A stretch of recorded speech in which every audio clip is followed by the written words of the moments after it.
ఉపవాస సమయంలో భక్తులు వీలైనంత ఎక్కువగా ఆలయాలను సందర్శించాలని ప్రోత్సహిస్తారు. ఆలయానికి వెళ్లడం వల్ల వారి మనస్సు అయ్యప్ప స్వామిపైనే ఉంటుంది మరియు వారి క్రమశిక్షణ బలపడుతుంది.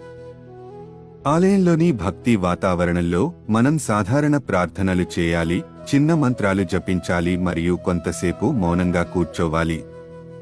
ఇది దేవుని శక్తిని లోతుగా అనుభవించడానికి మనకు సహాయపడుతుంది.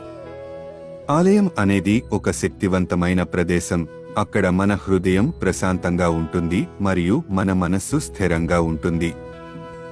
రోజుకు ఒక చిన్న ప్రార్థన కూడా మన జీవితాలకు శాంతి మరియు స్థిరత్వాన్ని తెస్తుంది.